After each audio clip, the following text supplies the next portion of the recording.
শত্রুরা, যার কারোর সাথে শত্রুতা থাকলে সে যদি একটু মুসিবতে পড়ে দূরে বসে বসে হাততালি দেয়, খুব ভালো হয়েছে, এটা না অভ্যাস আমাদের দেশে? এটা ওই অভ্যাস কিন্তু মুসলমানের না। যদিও আমরা এই কাজ করে থাকি, এটা মুসলমানের অভ্যাস না। হতে পারে আপনার সাথে তার কোনো দ্বন্দ্ব, কোনো সম্পত্তি নিয়ে ভাগাভাগি, মেল দরবারে অসন্তুষ্ট, কিন্তু না, সে একটু মুসিবতে পড়ছে, তুমি হাততালি দিবা, এটা আল্লাহ রসুলের আদর্শ না। মুমিন এই কাজ করতে পারে না। সত্য তোমাদের মধ্যে সমস্যা থাকতে পারে, এটা আমাদের দেশে এই অবস্থা আছে। আছে না রে নাই বাবা বলো? দূরে বসে বসে খুব বাহবা মারে, হাততালি দেয়, কাম হয়েছে। এই অভ্যাস তৈরি কাফেরদের। দয়াল নবীকে রক্তাক্ত অবস্থা বসে দেখে উতবা সাইবা ওই আঙ্গুরের বাগানে দেখতেছে মোহাম্মদ মাইর খাইয়ে আসছে, ভিতরে ভিতরে খুব খুশি। আমাদের বাপ দাদার ধর্ম মধ্যে কালিমা লাগাইয়া তুমি নতুন ধর্মের আবিষ্কারক হইছ, গেছিলে তায়েফের ময়দানে, সেখানে তোমার দিশে শাস্তি কইয়া তারা খুব খুশি। তারা খুশি। আমার আল্লাহ পাক তিনি একটু নারাজ। জিবরিল, যাও না আমার বন্ধু কি বলে দেখো তো। জিবরিল আলাইহিস সালাতু ওয়াস সালাম বন্ধুর কাছে আইসা বলতেছে, আপনার এই কষ্ট দেখে আল্লাহ পাক আমাকে পাঠাইছে, আপনি একটু বলেন কি করা দরকার। তায়েফের যে দুইটা পাহাড় আছে, আমি পাহাড় দুইটাকে এমনি চাপা দিয়ে দিই। ক্ষমতা আছে না নাই? জিবরিল আলাইহিস সালাতু ওয়াস সালামের এই ক্ষমতা আছে, এটা কোনো ব্যাপারই না। দুইটা পাহাড়কে চাপা দিয়া দিই, জম্মের মতো শিক্ষা দিয়া দিই, বাস। আর আমার বন্ধুর সাথে তো আল্লাহ পাক দেখেন পরীক্ষার জন্য জিবরিলকে পাঠাইছে। জিবরিল এই প্রস্তাবনা রহমতে দো আলম। দোস্তরা, বুঝলাম না, নবী চিনলাম না, রাসূল বুঝলাম। রহমতে দো আলম বলে, ভাই জিবরাইল, আমাকে আল্লাহ নবী পাঠাইছে, এরা কলেমা গ্রহণ করে নাই, এরা না করুক, তাদের সন্তানরা হয়তো করবে, অন্যরা কেউ করবে, এদেরকে যদি মাইরা ফেলো, আমাকে নবী পাঠিয়ে লাভটা কি? আমাকে কেন নবী পাঠাইছে? আমি কষ্ট করতেছি, আমার মনে কোন কষ্ট নাই। রাসূল সেখানে যাইয়া একটু ছায়ার মধ্যে বৈশা দোয়া করতেছে। হাদিসের মধ্যে লম্বা আসছে, আল্লাহুম্মা আশকু বাসি ওয়া হুজনি ইলাল্লাহ। সারা বিশ্ববাসীকে তাক লাগাইয়া দিচ্ছেন রহমতে দো আলম। এত কষ্ট, এত নির্যাতিত, রক্তক্ষরণের পরে এই সময় রাসূল কতই না বদদোয়া, কতই না কথা বলতে পারতেন, তোমরা হালাক হয়ে যাও, ধ্বংস হয়ে যাও, তোমাদের প্রজন্ম যেন ধ্বংস হয়ে যায়, অনেক কথা বলতে পারতেন। রাসূল কি বলছিলেন সেটা হাদিসের পৃষ্ঠায় স্বর্ণ অক্ষরের মতো লিপিবদ্ধ। রাসূল বলেন, আল্লাহ, আমি আমার অক্ষমতার জন্য আমি আপনার কাছে শিকায়ত করতেছি, আমি কমজোর, এই জন্য আমি কাজটা পুরোপুরি পারি নাই, আল্লাহ তুমি আমাকে মাফ করে দাও, আমাকে মাফ। আমার কোনো ব্যথা নাই, আমার কোনো কষ্ট নাই, আমাকে ইট পাটকেল মারছে, আমার রক্ত ঝরছে, আল্লাহ আমার কোনো শিকায়ত নাই, তারপরেও তুমি তাদেরকে হেদায়েত দাও মাওলা, হেদায়েত দিয়ে দাও। এই হাদিসের পৃষ্ঠা লম্বা আলোচনা। এত কষ্টের পরে এই কথাটা আল্লাহ রাসূল বলতে পারছেন, বড় আজীব কথা। এটা কি আমাদের জন্য সবক না বাবা? আমরা হাততালি দিই। সেইখানে রাসূল তিনি বসলেন। বসার পরে ওই দুষ্ট কাফের উতবা সাইবা, কাফের হওয়ার পরও খাদেমকে বলতেছে, এই খাদেম, ওই যে লোকটা বসে রয়েছে না ক্লান্ত অবস্থায়, এরে এক গ্লাস আনার চিপাইয়া এক গ্লাস আনারের রস খাওয়াই। কাফের একটু মায়া লাগছে, ইমান নেয় নাই, কিন্তু রসুলের এই কষ্টটা দেখে মায়া লাগে। ওইখানে একটুক পানির ব্যবস্থাও নাই, কলিজাটা পিপাসা। তায়েফের ময়দানে যারা গেছেন দেখছেন তো তায়েফ কি অবস্থায়, কত মালিকের ওয়ার্ডার পাইছে, আনার চিপাইয়া একটা পাত্রের মধ্যে নিয়ে রাসূলের সামনে নিছে। তারা দুইজন মানুষ, যায়েদ বিন হারেসা আর আল্লাহ রাসূল। ক্লান্ত, পিপাসিত, ক্ষুধার্ত। এই অবস্থায় আমরা তো এরকম ক্লান্ত ক্ষুধার্ত অবস্থায় যদি কোনো খাবার সামনে পাই, কোন সময় আবার বিসমিল্লাহ পড়বো, আর বেটা আগে খাইয়া নেই, আগে কলজাটা ঠান্ডা করি। রহমতে দো আলম আনারের রসের পেয়ালাটা মুখে দিবার সময় বিসমিল্লাহির রহমানির রহিম। গোলাম চাই রয়েছি, আপনি এই দেশে তো এই শব্দ বলেন না, কোনো মানুষ নেই, আপনি এটা করতে গেলে কেন? তুমি এটা এই কথা শুনলা করতে গিয়ে বলে, আমার বাড়ি হলো সেই নিনোয়া শহর, যেখানে ইউনুস পয়গম্বরের বাড়ি ছিল। আমি সেই দেশের মানুষ, আমি এখানে তাদের গোলাম হয়ে আসছি। আমরা আমার দেশের থেকে সেই কথা শুনে আসছি।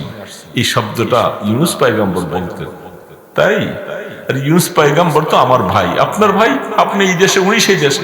বলে আমি নবী, তিনিও নবী। আজাদ বলতেছে আপনি নবী, আমার বুঝে আসছে, আমাকে আপনি কলেমা পড়ান। সুবহানাল্লাহ। হাদিসের মধ্যে, বুখারীতে হাদিস আছে, রাসূল বলতেছেন আমার সার্থক, আমার সব কষ্ট আমি সব ভুলে গেছি। তায়েফের ময়দান থেকে রক্তাক্ত হয়ে আসছি, কোনো আফসোস নেই। এখানে আসার পরেও কাফেরের বাগানের একটা গোলাম, সে তো কমপক্ষে কলেমা গ্রহণ করেছে। সুবহানাল্লাহ। তিনি খুশি হয়েছে, এত কষ্টের পরে একটা মুসলমান হয়েছে, খুশি হয়ে গেছে।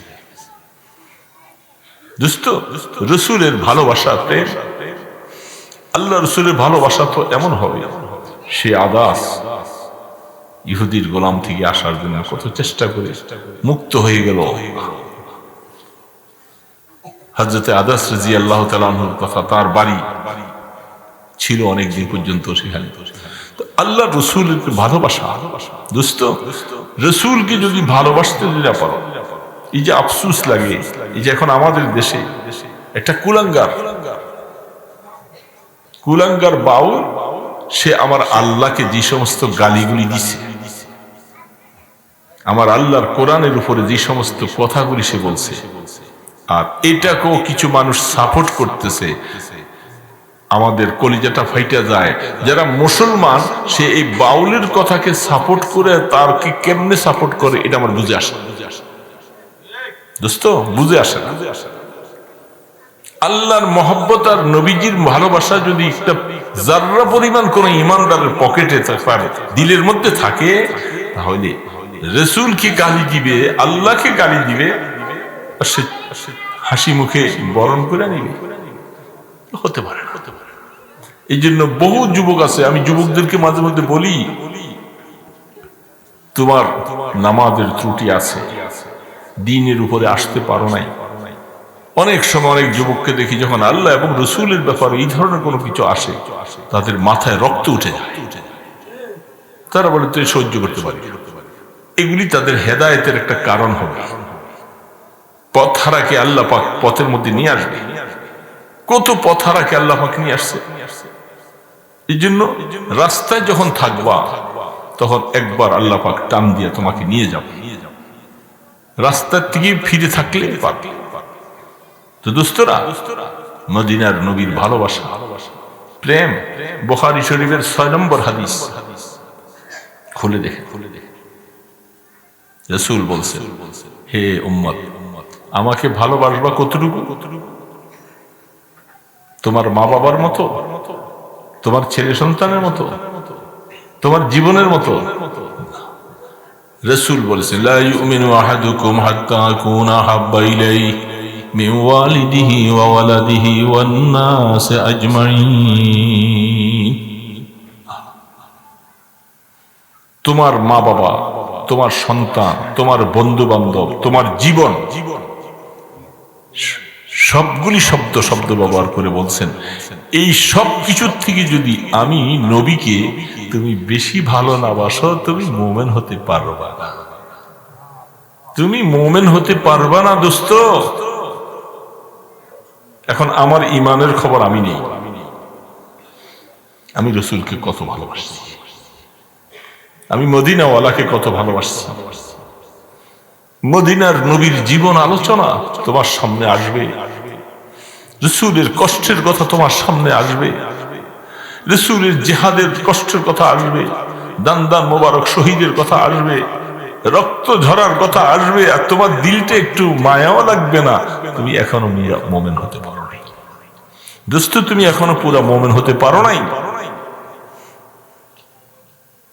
একজন মহিলার ঈমানও তো হইতে পারে নাই। উহুদের যুদ্ধে রাহমাতে দো আলম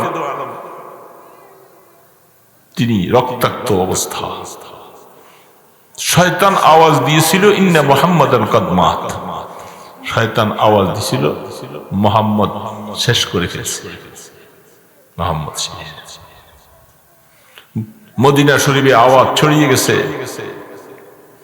একজন মহিলা পাগলের মতো দৌড়াচ্ছে, সাহাবায়ে কেরাম দৌড়াইয়া সামনে যেয়া দাঁড়াইছে। এই মহিলাদেরকে উহুদ প্রান্তে আসতে রাসূল নিষেধ করছে, তাদের দিল নরম, তারা এই রক্তাক্ত টুকরা টুকরা সাহাবীদের লাশ দেখে তারা সহ্য করতে পারবে না, হার্ট ফেল করবে, তাদেরকে বারণ করবে। মহিলা দাঁড়ায় বলছে, তাকে সংবাদ দিতেছে তোমার স্বামী শহীদ হয়ে গেছে, তুমি সবর করো, তোমার 2টা ছেলে শহীদ হয়ে গেছে, সবর করো, তোমার ভাই শহীদ হয়ে গেছে। মহিলা বলতেছে শোনো, আমি আল্লাহর কসম খাইয়া বলি আমি তাদের সংবাদ শুনতে আসি নাই, আমি আসছি আমার নবীজি কেমন আছে এই কথাটা একটু আমাকে শোনাও, আমি এর জন্য আসছি। খুলে দেখেন বুখারী শরীফ, কিতাবুল জিহাদ খুলে আমাকে একটু সংবাদ দাও, আমার রাসূল কেমন আছে, আমার ভাই শহীদ হয়ে গেছে, ছেলে শহীদ হয়ে গেছে, কিয়ামতের ময়দানে আমি শহীদের বোন হব, শহীদের মা হব, শহীদের স্ত্রী হব, আমার কোনো পেরেশানি নেই। কিন্তু আমার নবীজি শুনছি যে আমার রাসূলকে নাকি মেরে ফেলছে, আমাকে সংবাদটা আগে শোনাও।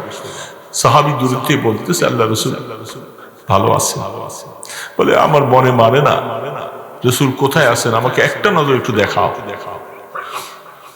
মহিলা দূর থেকে সাহাবী দেখেছে, ওই যে সাহাবারা কেরাম বেষ্টনী দিয়ে আছে, তোমরা সরো, মহিলা এক নজর রাসূলকে দেখবে। তখন সে বলতেছে কুল্লু মুসিবাতিন বাদাকা জালালুন, বুখারী আওয়াজ, ওগো আল্লাহ, আমার ভাই, আমার ছেলে, আমার স্বামী তারা শহীদ হয়ে গেছে, যত মুসিবত আমি সমস্ত মুসিবত গুলি ভুলে গেলাম। আল্লাহ তোমার বন্ধুকে এক নজর সুস্থ দেখে, আমি তোমার বন্ধুকে এই অবস্থায় দেখে আমার মুসিবত সবান ভুলে গেছি। দোস্ত, ওই মহিলার ঈমানও কি আমরা অর্জন করতে পারছি? এই জন্য দোস্ত, রাত বেশি হবে, কথা বলবো না শেষ। আমি অসুস্থ মানুষ, খুবই অসুস্থ, আমি হাঁটতে পারি না, আমি ধরে ধরে কোন রকম 2 ইঞ্চি ব্যবধান চড়তে পারি না। আমি বলছিলাম যে আমি যাইতে পারবো না, নিষেধ করে বিছানায় শোয়ার থেকে কোনো উঠে আনে, এখন পারি না। এক জীবনে বহু আল্লাহ পাক করাইছে, শক্তি নাই, শরীরে অসুস্থতা, কি করবো। এই জন্য কথা নয়, কথা এটাই দোস্তরা, আমার যুবক বাবা দিয়ে জীবনের যত কিছু করো মদিনার নবীকে ভালোবাসো, রাসূলকে ভালোবাসো, অন্তরের মধ্যে জায়গা দাও। কিয়ামতের ময়দানে রাসূলের সামনে তো যাওয়া লাগবে। তুমি কোন দেশের মানুষ, কে কি করছো, এগুলি দেখার বিষয় না। দেখবে কিয়ামতের ময়দানে আল্লাহর হাবিবের সামনে যাওয়া লাগবে। তাকে আল্লাহ পাক শাফাআতে উজমা দিয়েছেন। বুখারীর লম্বা রওয়ায়াত আছে, প্রায় 1.5 পৃষ্ঠা। দোস্ত, আল্লাহ পাক বলছেন আমি আপনাকে মাকামে মাহমুদ দিব। আল্লাহ পাক ওয়াদা করেছেন বন্ধুর সাথে, ওয়াবাসু মাকামাম মাহমুদানিল্লাযী ওয়া'আদতা। এই মাকামে মাহমুদ কিয়ামতের ময়দানে কোন নবী রাসূলকে দিবে না, একমাত্র আমার তোমার নবী মুহাম্মদ রাসূলুল্লাহ সাল্লাল্লাহু আলাইহি সাল্লামকে আল্লাহ পাক মাকামে মাহমুদ দিবেন। এই স্থান কারণা আমাদের সেদিন সুফাতে উজমা, শাফাআত করার মতো মূল পাওয়ার হাফিজে কোরআন সুপারিশ করবে, ওলামায়ে কেরাম করবে, শহীদান করবে, অনেকে করবে, কিন্তু সমস্ত সুপারিশের মূল বড় সুপারিশকারী হবেন মুহাম্মদ রাসূলুল্লাহ সাল্লাল্লাহু আলাইহি ওয়াসাল্লাম। সেদিন রাসূলের জন্য মায়া লাগাও, রাসূলের দুরূদের গান গাও। সারা দিনের মধ্যে কয়বার দুরূদ পড়ছো বাবা মদিনার নবীর উপরে? সারাদিনে কয়বার পড়ছি? 100 বার 200 বার পড়ছি এর বাবা বলেন না? পড়ছি। হয়তো নামাজ যারা পড়ছি নামাজের মধ্যে একটু দূর শুরু করি, এছাড়া তো আর পড়ি না। দেখে হক আদায় হয়েছে? বলেন হক আদায়। রাসূল বলছেন বেশি বেশি করে আমার উপর দুরূদ পড়ো, উম্মত তোমার লাভ হবে, আমার লাভ নয়। যত বেশি পারো দুরুদের গান গাও, গাড়িতে বসা, অটোতে বসা, মসজিদের বারান্দায় বসা বসা সাল্লাল্লাহু আলাইহি ওয়াসাল্লাম সাল্লাল্লাহু আলাইহি ওয়াসাল্লাম সাল্লাল্লাহু আলাইহি ওয়াসাল্লাম তাসবিহ হাতে নিয়ে পড়তে থাকো। এখানে পড়বা আর মদিনাতে একটা সেকেন্ডের ভিতরে তোমার বাবার নাম সহ খবর পৌঁছে যাবে। অমুক বান্দা, অমুকের ছেলে রাসূল আপনার উপরে দুরূদ ও সালাম পড়েছেন, রাসূল সালামের জবাব দিবেন। এই জন্য রাসূলের উপর দুরূদ, আর কমপক্ষে তো 100 বার দৈনিক হওয়া উচিত। রাস্তায় বসে, গাড়িতে বসে ছোট্ট ছোট্ট করে, কারো শোনানো দরকার নেই, কেউ বলার দরকার নেই, নিজে নিজে সাল্লাল্লাহু আলাইহি ওয়াসাল্লাম পড়বে না রে বাবা। মদিনার নবীর সুন্নতের উপর আমল করো। রাসূল নামাজ পড়তে বলছে, যারা নামাজ না পড়ে তাদের জন্য রাসূল বদদুয়া করছে। তুমি নামাজ ছেড়ে দিলা, আর আমি নামাজ কায়েম করার জন্য আমার জীবনের এত কষ্ট, এত পরিশ্রম, যেন আমার উম্মতের নামাজই হয়। দুনিয়ার থেকে যাওয়ার সময়, শেষ যাওয়ার সময় আয়েশা পর্দাটা সরাও। আর তো জীবনে এই সাহাবীদের অবস্থা আর দেখবো না, শেষ। একটু পর্দাটা সরাও। ফজরের সময় রাসূল পর্দা সরাইছেন, একটা নজরে দেখলেন সাহাবায়ে কেরাম আবু বকর সিদ্দিক নামাজ পড়াইতেছেন, সাহাবায়ে কেরাম নামাজের কাতারে দাঁড়িয়ে আছেন। রাসূল বলেন আমার দিলটা খুশি হয়ে গেছে যে আমি এই নামাজ কায়েম করার জন্য আমার জীবনে এত কষ্ট, এত মেহনত শেষ দেখে গেলাম। আল্লাহ, আমি আমার উম্মতকে নামাজের কাতারে রেখে আসছি। এই কথাটা বলুন, কি স্বাদ! রাসূল বলছেন কুররাতু আইনি আস-সালাহ, নামাজ আমার চোখের ঠান্ডা। আমি নামাজ দেখলে, নামাজি দেখলে আমার চোখ ঠান্ডা হয়ে যায়। এই যুবক বাবাজিরা কার জন্য এত কিছু করতেছো? সেই নামাজটুকু করতে পারো? যাওয়া তো লাগবে। তুমি যেই দেশের হও, যত ক্ষমতাবান হও, মদিনার নবীর কাছে যাওয়া লাগবে, লাগবে না? হাউজে কাউসার, প্রত্যেক নবীকে আল্লাহ এক একটা হাউজে কাউসার দিবেন। আমাদের নবীজিকে হাউজে কাউসার দিবেন। ইন্না আ'তাইনাকাল কাউসার। সে হাউজে কাউসার খাওয়ার জন্য লাইন ধরবা? রাসূলের দিন নেই, নামাজ নেই, ইবাদত নেই, তখন ফেরেশতারা বলবে এ তো আল্লাহ রাসূল আপনার উম্মতের কাতারে না। সে আপনি দুনিয়া থেকে চলে আসছেন, তারা দ্বীনের কিছুই করে না, তাদের সামনে দ্বীন মিটে গেছে, কোনো ব্যথাও লাগে। রাসূল বলবেন তাই নাকি? বলে সহকান সহকান লিমান গায়্যারা বাহদিয়া, এদেরকে সরাই দাও, এরা আমার পরে আমার দ্বীনের জন্য, আমার কোরআনের জন্য, আমার নামাজের জন্য, আমার দ্বীন ইসলামের জন্য কোনো মায়া লাগে নাই তাদের। ওরা আজকে হাউজে কাউসার খেতে আসছে, সরাই দাও এদেরকে। দোস্ত মনে রাখবা, যতই হায়াত হোক, কত পাইবা? 100-150 বছর, এর পরেও তো মরা লাগবে, তারপরেও মরা। তো মরা যখন লাগবে, কবরের মধ্যে যাওয়ার পরে 3টা প্রশ্নের একটা প্রশ্ন তো এটা, আমার নবিয়্যুকাল্লাযী বলেছে, তুমি কি নবীকে চিনো? রব কে, তোমার ইসলাম কি, ধর্ম কি, ইসলাম কি, নবী কি চিনো? এই 3টা প্রশ্নের অ্যান্সার দিতে না পারলে জাহান্নামের সাথে যোগাযোগ হয়ে যাবে। এই জন্য মদিনার নবীকে ভালোবাসবো না আমলের মাধ্যমে। কি বলেন? আমলের মাধ্যমে। দোস্ত, তোমার দিল যদি আল্লাহর প্রেম আসে তাহলে তুমি বেনামাজি থাকতে পারবে। কেমনে থাকবে? বেনামাজির জন্য রাসূল বদদুয়া করেছে।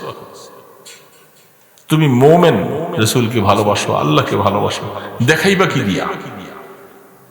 দেখাবার মতো এই যে শীতের দিন আসতেছে, তুমি ঢাকা থাকো, নোয়াখালী থাকো, চিটাগাং থাকো, তোমার মা বাবা গ্রাম দেশে ছোট্ট ঘরের মধ্যে থাকে, কঠিন শীত আসতেছে, শীতের মধ্যে ঠুর করে বেচারি কাঁপতেছে, আর তুমি সেখানে বিল্ডিং এ আরাম আয়েশে থাকতেছো। তো তুমি যে মা বাবাকে ভালোবাসো, এটা কি দিয়ে দেখাইবা?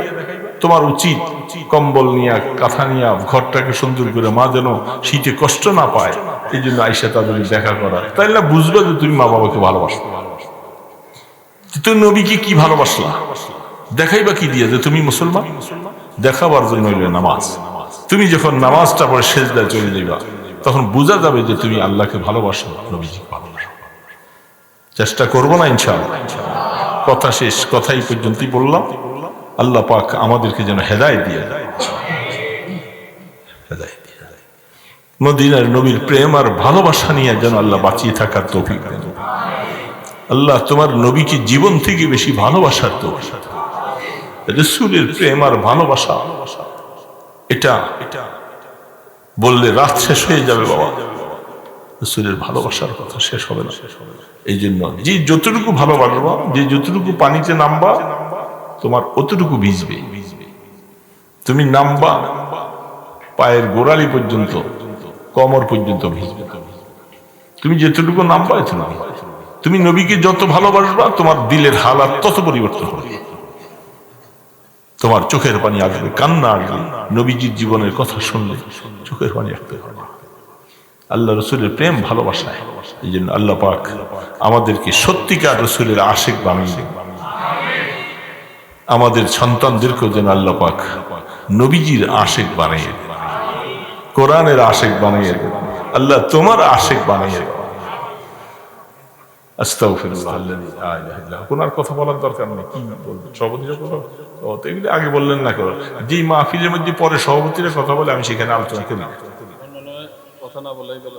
যারা এই সমস্ত কিছু করে এগুলো পছন্দ করি। এটা বলছি, কথা শেষ। আলহামদুলিল্লাহ, দোয়া করে দিলে ভালো। আল্লাহুম্মা সাল্লি